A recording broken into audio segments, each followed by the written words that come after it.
Здравствуйте, дорогие гости моего канала! Сегодня я вам расскажу, как простым способом посмотреть совместимость по дате рождения, то есть по нумерологии. Напомню, что нумерология — это всего лишь 10% от всех знаний, которые можно получить о человеке, поэтому это не та система, по которой узнать абсолютно все.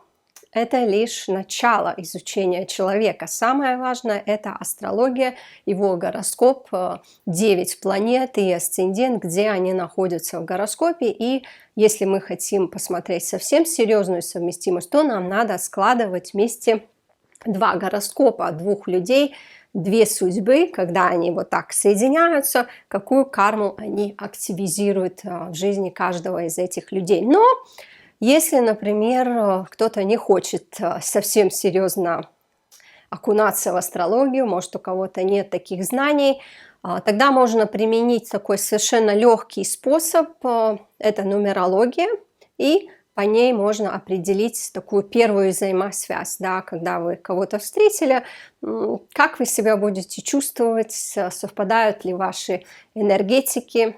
По цифрам можно немного подсмотреть в будущее, и как раз про этот способ я сегодня вам расскажу. У нас есть две самые важные цифры, это число души и число судьбы или кармы, которые определяются по дате рождения. Число души — это дата рождения. Если мы ее складываем до одной цифры, то получаем число души. Если мы складываем все цифры, которые есть в дате рождения вместе, то есть дату, месяц и год, то мы получаем карму человека или его судьбу. Давайте я вам на примере покажу. Если кто-то еще не знает, как определить свое число души или судьбы кармы, то я вам сейчас я вам покажу на примере. Например, у человека день рождения 12 мая 1999 года. То есть число души — это дата рождения, складываем ее до одной цифры и получаем число души. В данном случае 1 плюс 2 это 3. То есть число души человека будет число 3.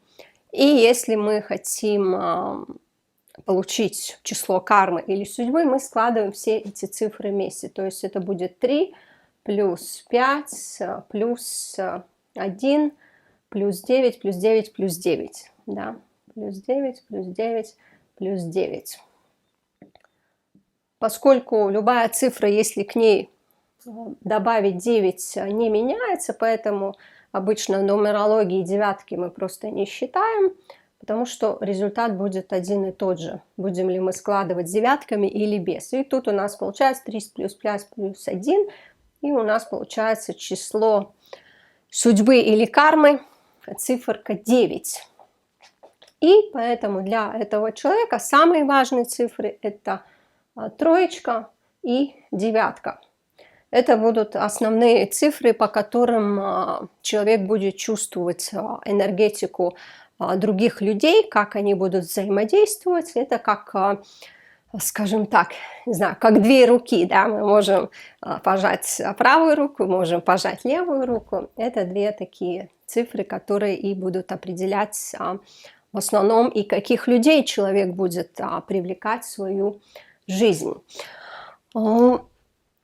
Надеюсь, на этом примере вы поняли. Если, например, у нас здесь одна цифра, например, 6 мая, то нам ничего не надо складывать, тогда у нас просто остается шестерочка, то есть две цифры. Дата рождения и все цифры складываем до одной, и у нас получится 9 цифр от 1 до 9. И это и будут основные цифры, с которыми мы будем взаимодействовать. Сейчас я вам покажу, как это происходит. Доски обычно не так уж легко чистятся, но ничего.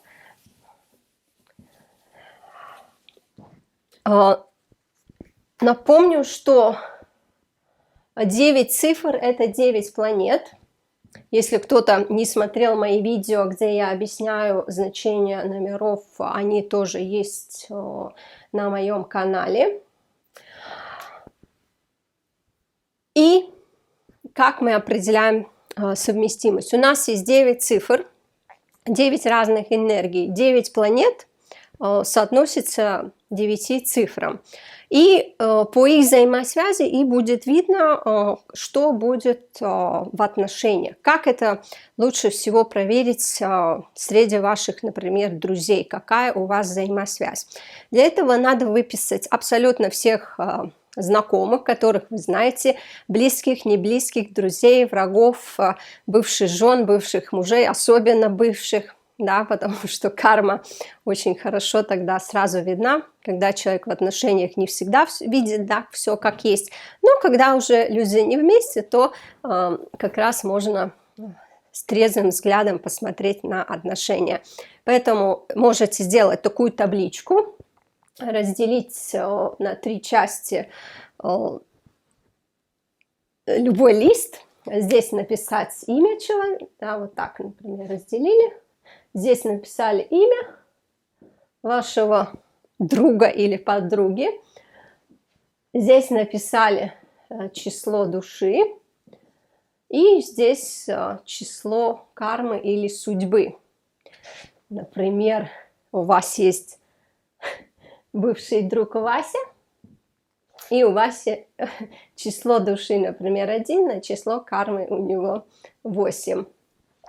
И вы так вот выписываете всех своих знакомых, и у вас будет такая длинная табличка. Вспомните также всех своих коллег по работе, может быть, с кем вы там в школе дружили или особо не дружили, может быть, ваш начальник или какой-то бизнес-партнер, например.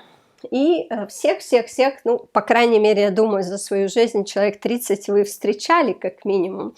И вы вот сделаете такую табличку, и что надо сделать дальше, и вы заметите, что какие-то цифры попадают более часто, чем другие.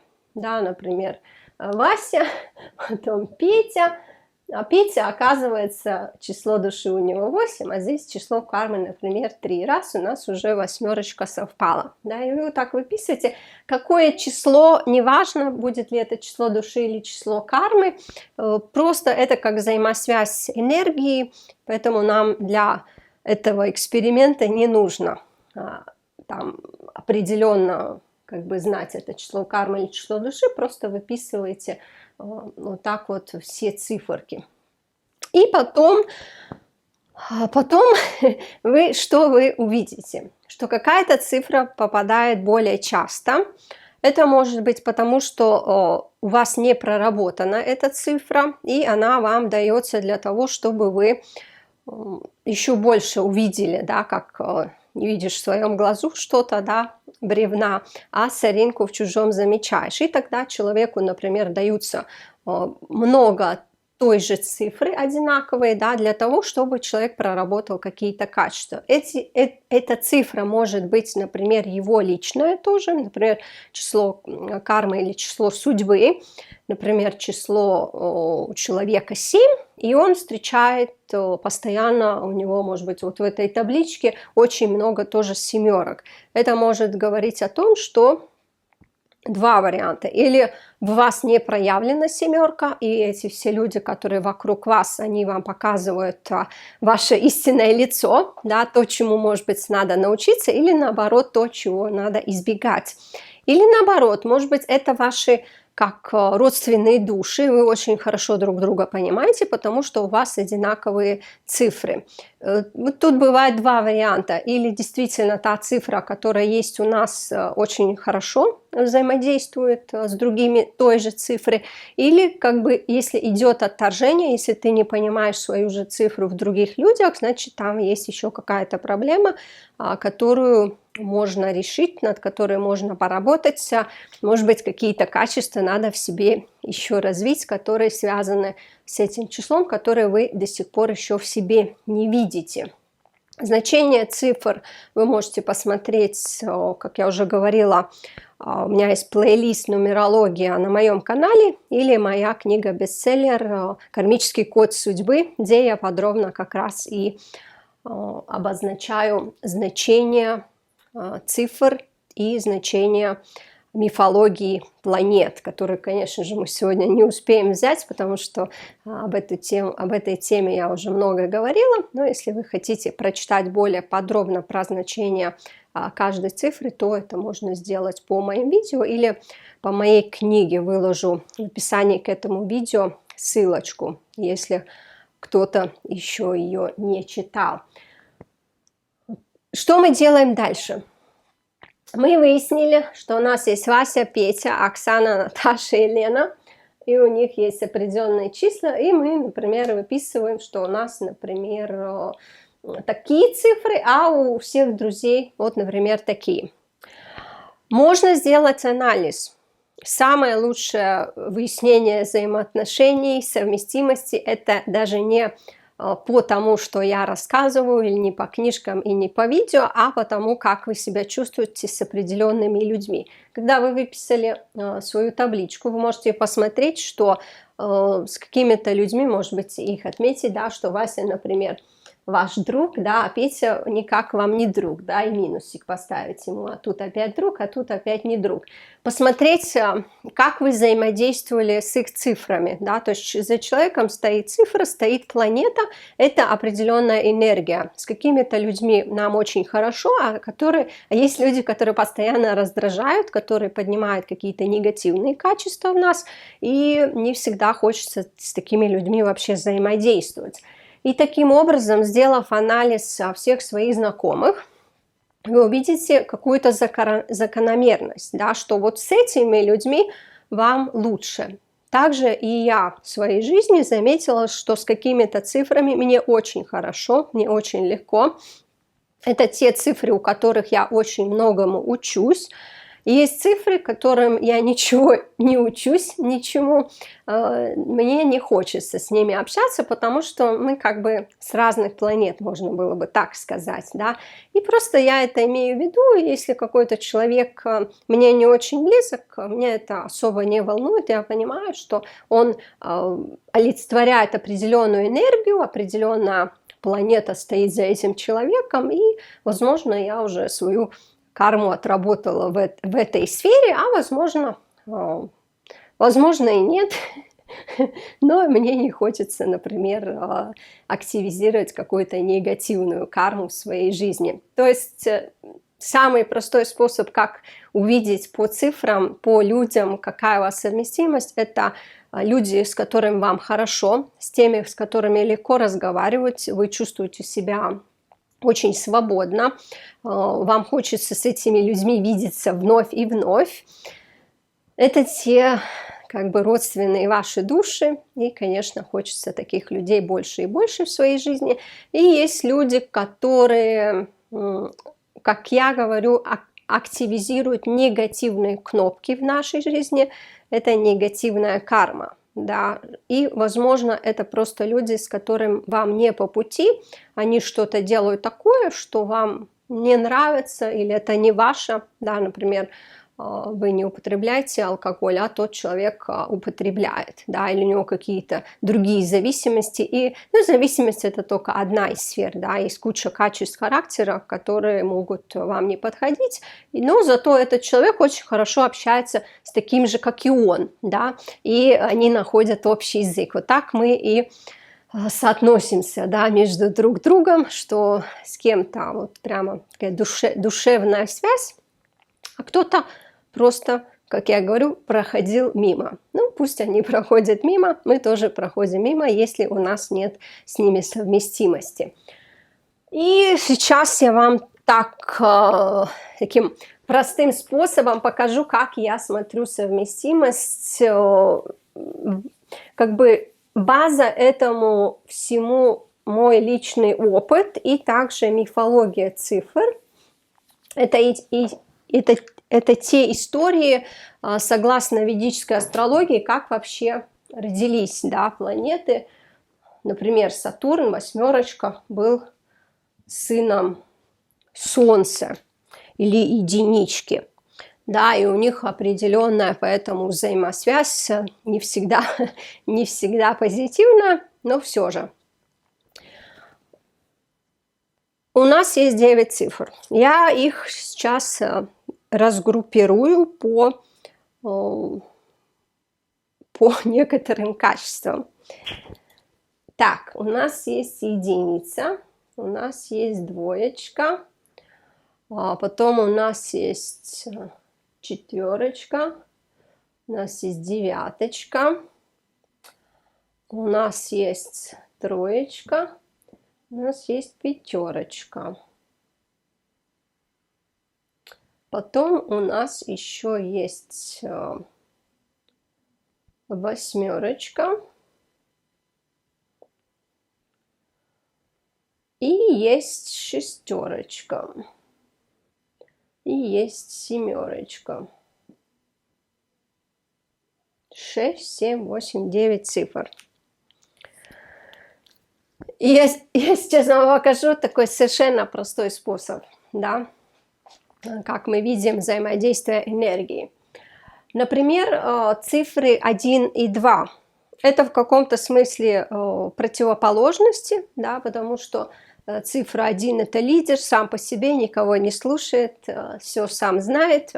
А двоечка – это цифра, которая и люди, которые более мягкие, да, Солнце – это Луна, двоечка – это Солнце, это единица – это Солнце, двоечка – это Луна. И они очень хорошо вместе взаимодействуют, да, потому что Луна может светить, потому что есть Солнце, и они очень хорошо взаимодействуют. Двоечка готова иногда подстраиваться, она более мягкая, более нацелена на отношения, и иногда двоечке не хватает качества единички, да, уверенности там в себе, напористости, лидерства. И они, когда вместе, эти люди, 1 и 2, если в своем таком нормальном проявлении двоечка действительно та мягкая двоечка, которая она и должна быть, а единица тот лидер, тогда они очень хорошо взаимодействуют, потому что у них каждого есть что-то, чему можно научиться. И они обычно не воюют, потому что они очень вот как рука и перчатка, да, очень хорошо, вот, прям вот так вот могут взаимодействовать, и может быть очень хороший результат. То есть между этими цифрами очень хорошая такая связь и взаимодействие, и также часто совместимость и в дружбе, любви, в отношениях. Если действительно двоечка готова принять, что единица тот главный в отношениях, тот, который ведет вперед. Но также и двоечка может научиться у единички, и единичка у двоечки. Дальше у нас есть двоечка и шестерочка. У этих цифр и у этих людей тоже часто хорошая взаимосвязь. Почему? Потому что эти две цифры и люди нацелены на отношения. Они могут подстраиваться, если им это выгодно, да, то есть ключевое слово, если выгодно, если это им надо, они могут подстраиваться. Например, единица не будет вообще ни под кого подстраиваться, даже если это ей выгодно. Поэтому между двоечкой и шестерочкой также в отношениях бывает, люди сходятся, да, 2 и 6, как-то они друг друга находят, потому что оба привязываются к отношениям, оба без них не могут жить, оба любят секс, оба любят все, что связано как бы с таким постоянным взаимодействием, да, они там могут быть 24 часа в сутки с кем-то вместе, не всегда с одним и тем же человеком, но как-то у них всегда есть кто-то рядом, да, если не один, то несколько людей, поэтому у них вот отношения – это такая карма, которая всю жизнь как бы с ними, и поэтому они как бы в этом плане друг друга понимают. Поэтому 2 и 6 тоже очень хорошо взаимодействуют, потому что у них есть общая цель, общие радости, общие желания, и поэтому хорошо друг друга и понимают. Дальше у нас есть такие циферки, как, например, 1,4 и 1,7. Конечно, я вам не смогу рассказать абсолютно все варианты совместимости, это там сотни вариантов, но просто чтобы вам дать как бы такое начальное понимание, как мы можем посмотреть совместимость. Конечно, вам надо знать также и значение каждой цифры, тогда вам будет это легче понять. Какая совместимость у единицы с четверкой и с семеркой? Да, вот возьмем такие комбинации. Не очень совместимость, да, я тут перечеркну красным. Почему не очень? Потому что по мифологии 4 и 7 это Раху и Кету. Они те, которые затмевают Солнце. Каждый раз, когда затмение, Солнце теряет свою силу, теряет свою яркость, и негативные силы в мире властвуют во время затмения. Также и в отношениях единицы с четверкой и семеркой, особенно это плохо для единицы, да, из-за того, что четверка и семерка ее как бы делают затмение на ней. Да, часто, может быть, какие-то родственники, мама, папа, иногда дети. У нас, например, четверка, семерка, а вы, например, единичка. Совместимость такая, что надо быть осторожным, да, потому что поведение человека четверки или семерки, его качество, его проявления могут не подходить единице. Четверки и семерки, им может быть благоприятна единица, но единице можно быть как бы более осторожным и именно с этими цифрами. Я, например, единица, и мне очень сложно понять четверок и семерок. Конечно, в работе я работаю с абсолютно всеми людьми, но в своей личной жизни у меня почти нету уже людей, которые четверки и семерки, кроме родственников, да, от которых иногда не убежишь. Поэтому карма, конечно, сложная.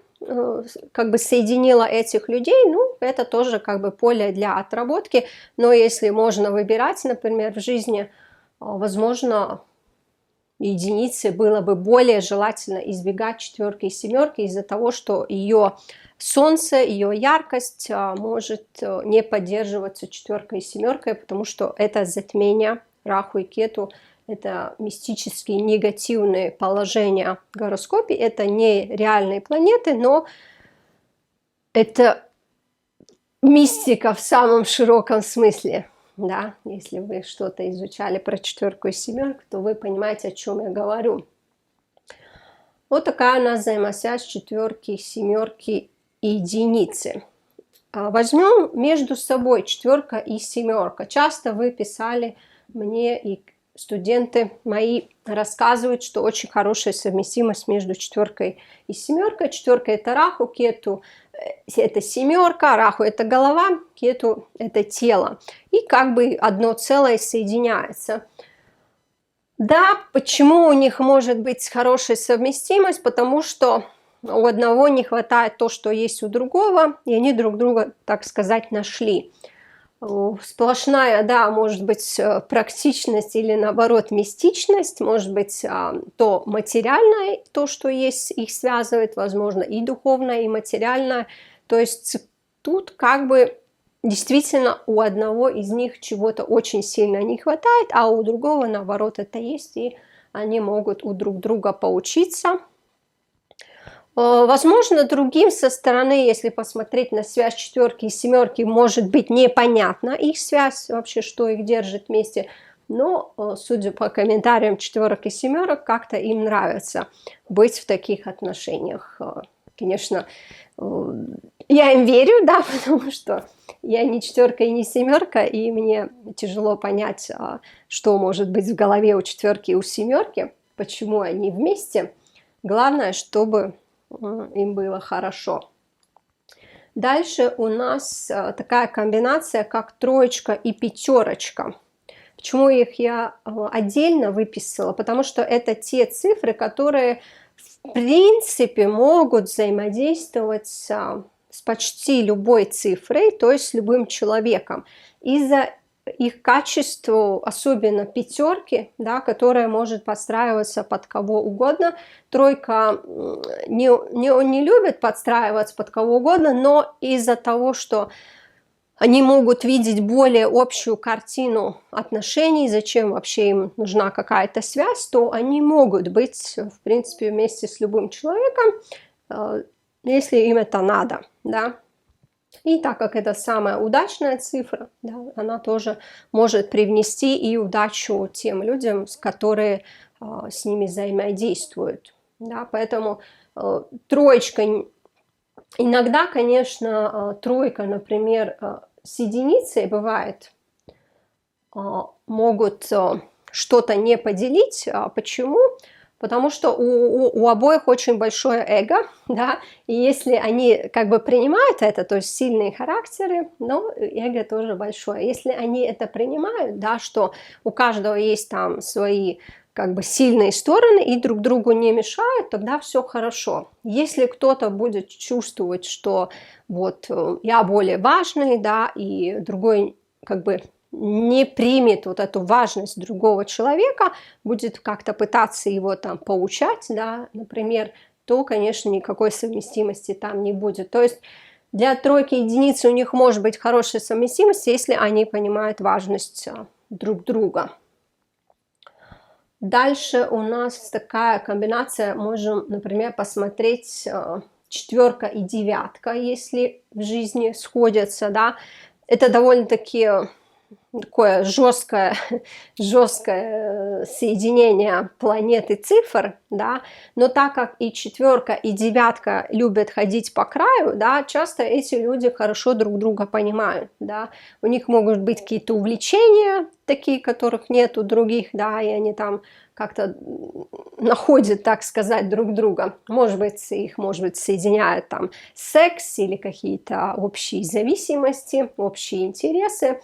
Где-то более такая внутренняя жесткость, да, их тоже объединяет. И часто как-то четверка и девятка друг друга понимают, да, на этом фоне, но иногда другим цифрам их сложно понять, да, потому что как бы энергия такая, может, как, знаете, как вот такая, да, ее может быть слишком, да, четверки может быть слишком, девятки может быть слишком, и для более таких цифр и людей, которые, ну, скажем так, более, может, мягкие, может быть, более, ну, как сказать, гармоничные, им может быть сложно с четверкой и девяткой. Я знаю, что четверки и девятки – это те цифры и те люди, которые обычно со мной не соглашаются, но это нормально, да, потому что они вообще ни с кем не соглашаются. Они всегда правы. Ну, пусть будет так. Дальше, кого мы бы еще могли бы соединить? У нас осталось отдельно, почему я выписала восьмерку, да, потому что с восьмеркой вообще не все люди могут взаимодействовать из-за того, что очень такие высокие принципы и стандарты жизни, и справедливость, иногда честность, бескомпромиссность и жесткость, и жестокость бывает, да, у восьмерок, если что-то идет не так, как им бы хотелось, вы знаете, я восьмерка, со мной лучше не шутить, со мной лучше дружить. И с восьмерками именно так, да, или если вы будете с ними дружить, то все будет хорошо, и у вас все будет хорошо. Если с ними ругаться, то они так же, как и даже не знаю, с кем сравнить, но с той же единицей, да, вычеркнут из жизни человека, и на этом будет все. Поэтому с восьмерками, поскольку восьмерка это карма, это Сатурн, не всегда мы можем выбирать, хотим мы взаимодействовать с Сатурном или нет, но если в вашей жизни появился человек восьмерка, значит карма пришла в вашу жизнь чего-то изменить. Не всем это по нраву, не всем нравится изменять себя, видеть свои какие-то недостатки. Конечно, я тут тоже стою, не рассказываю, не всегда рассказываю какие-то положительные, классные вещи, да, есть много некрасивого, нехорошего, о чем надо говорить, ну, это моя карма, не могу всех обрадовать, да, но когда я в хорошем настроении, могу и рассказать что-нибудь хорошее, как, например, сегодня. То есть восьмерка, она хорошо взаимодействует с теми цифрами, с теми людьми, у которых просто по своим качествам тоже высокие стандарты по отношению к себе и по отношению к другим людям. И у них своя система справедливости и принципов. Если у любой цифры тоже есть такие принципы, то они могут хорошо взаимодействовать. Но это нельзя увидеть по цифрам, да, это я вам говорю по качествам, по которым восьмерка выбирает себе близких людей, да, тех людей, которым вообще можно доверять. Поэтому, например, в дружбе, как там, может быть, ну, там, где нету постели, нету каких-то интимных отношений, да, восьмерка может взаимодействовать, может быть, и с любым человеком. Но когда дело касается уже более близких отношений, то она выберет тех, которые более такие серьезные, стабильные и имеют такие же принципы, как и они сами. Это, в принципе, что мы бы еще могли бы соединить. Понятно, что, например, шестерочка, да, она может многим нравиться для там взаимодействия, для каких-то, может быть, дружеских или интимных отношений, но не всегда там может быть что-то серьезное, да, поэтому, опять же, уже мы здесь сталкиваемся с ограниченной интерпретацией для цифр, поэтому, когда у меня кто-то спрашивает, расскажите мне какой-нибудь легкий способ, как я могу посмотреть совместимость. Я вот тут встретила парня, да, дайте мне легкий способ или подскажите мне книгу, которую я могу прочитать и определить совместимость с парнем, который я вчера встретила. Я, чтобы определить совместимость, училась 18 лет. То есть примерно столько мне надо было, чтобы научиться понимать, как люди взаимодействуют, как можно увидеть наперед, что будет в жизни людей, когда они вместе сойдутся. Но это можно посмотреть только по ведическому гороскопу, когда мы накладываем один гороскоп на другой, и мы смотрим, какая у этих людей совместимость. Просто по цифрам это, скажем так, это такое, как больше, как баловство, как бы первое. То, что мы можем как бы увидеть, это самый такой простой способ, он где-то он хорошо работает, но где-то он очень поверхностный, да, ни в коем случае не женитесь там, не выходите замуж и не делайте какие-то бизнес там партнерства, только посмотрев совместимость по числам, по нумерологии, да, можно очень сильно ошибиться. Поэтому это так, для изучения, для эксперимента, для начала того, чтобы познакомить себя, может быть, с энергиями планет, чтобы узнать чуть-чуть себя поближе. Для этого, конечно, вы можете найти также и значения цифр, и по мифологии тоже вы можете, почитая эти интересные рассказы про каждую планету, как она родилась, какая у нее энергия, узнать судьбу человека, судьбу, которая стоит за каждой цифрой и совместимости по нумерологии. Это огромная тема, огромное количество вариантов. Я предлагаю вам просто смотреть по своему опыту, выпишите всех своих знакомых, сделайте анализ и придите к какому-то заключению для себя. Я, например, знаю, с какими мне цифрами лучше, с какими нет. Также вы можете это выяснить для себя, сделав анализ всех своих знакомых, даже не беря во внимание то, что я сегодня сказала, но это можно взять как начало, как направление, как путеводитель, как обычно рассматривается совместимость, если мы ее смотрим по цифрам. Всего вам хорошего, подписывайтесь на канал, ставьте лайк, ставьте плюсики в свою карму. Каждый лайк — это плюсик в копилочку хорошей, позитивной кармы. Скоро увидимся и до новых встреч. Пока-пока.